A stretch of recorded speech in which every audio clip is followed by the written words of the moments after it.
আসসালামু আলাইকুম বন্ধুরা, তোমরা সবাই কেমন আছো? আশা করি সবাই ভালো আছো। আমি অনেক অনেক ভালো আছি। বৃষ্টির দিন ঝটপট করে ফেললাম গরুর গোশত আর খিচুড়ি। তো দেখো, সবাই খেতে বসে গেছে। চলো পুরো রেসিপি তোমাদের সাথে শেয়ার করি। আমি এখানে পেঁয়াজ, দারচিনি, এলাচ দিয়ে রসুন দিয়ে দিছি, দেখতেই পাচ্ছ। আদা রসুন দিয়ে দিলাম, আবার বাটা আদা রসুনও দিছি, আস্তা আদা রসুনও দিছি।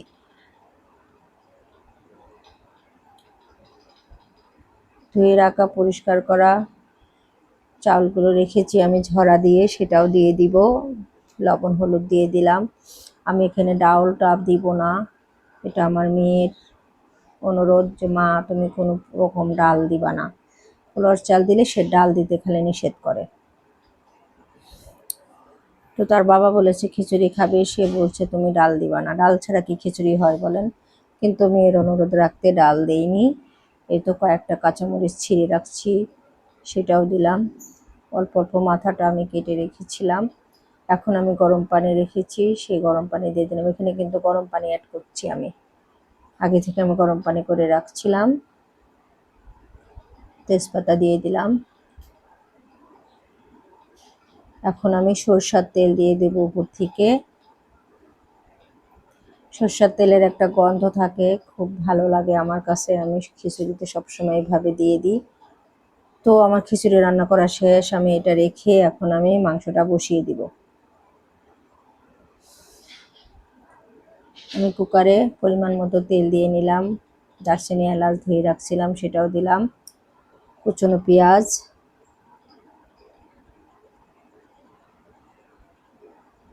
নাড়াচাড়া দিয়ে নিচ্ছি।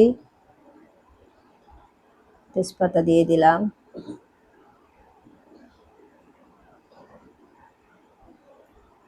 আদা রসুন দিয়ে দিচ্ছি। এখানে আমার জিরা অ্যাড করা আছে এর সাথে সামান্য, মানে জিরা বেশি না, কাঁচা জিরা। আমি যখন আমি ব্লেন্ড করি তখন আমি কিছু জিরাও আমি এখানে দিয়ে দিই, কারণ আমি বলতে গেলে একরকম জিরা খোর, জিরা ছাড়া আমার চলে না। তো মরিচের গুঁড়া দিয়ে দেব বেশ খানিকটা, কারণ ঝাল ঝাল হতে হবে। হলুদ দিয়ে দিলাম, লবণ দিয়ে দিলাম। এখন আমি আবার কিছুক্ষণ কষিয়ে নেব। আস্তা রসুন দিয়ে দিলাম, ছিলে রাখা ছিল। এখন আমি ধুয়ে পরিষ্কার করে রাখা গোস্তটা এখানে দিয়ে দিব। আমি ভিডিওটা বেশি বড় করব না, তাই এত বেশি দেখাবো না, তোমরা ভুল ত্রুটি ক্ষমা করে দিও। আসলে সবাই খুব তাড়াহুড়া করতেছে, লাঞ্চের সময় পার হয়ে যাচ্ছে, এখন অলরেডি 2টা বাজে, ঠিক আছে? তো সবাই খাওয়ার জন্য ব্যস্ত। আমি খুবই দ্রুত শর্টকাট রান্না করছি, তোমাদের আগেই বলেছি শর্টকাট রান্না করব। গরম পানি করে রেখেছিলাম, সেই গরম পানি অ্যাড করে দিলাম। আমার মাংসটা ভালো করে আমি কষায় আনিছি। এখন এই যে খাবার রেডি, সবাই খেতে বসে গেছে। আমার শাশুড়ি, আমার মেয়ে, আমার স্বামী সবাই একসাথে খেতে বসে গেছে, আমিও বসবো। তো পাশে ডাইনিংয়ে আমার যে আমাকে কাজে সহযোগিতা করে প্রতিদিন নিত্যদিন আসে, ওনাকেও কিছু খাবার দিলাম, উনিও খেয়ে যাচ্ছে, পাশে খাচ্ছে। সেজন্য আমি আরও বসছি না, ওনাকে খাবার খাইয়ে বিদায় করে তারপরে আমি বসবো। উনি ঘর মোছে, কাপড় চোপড় ধয়। তো আজকে শুধু ঘর মোছালাম, যেহেতু বেল চলে গেছে, বৃষ্টির দিন। আজ আর কথা বাড়াবো না, এখানে ভিডিওটা শেষ করব।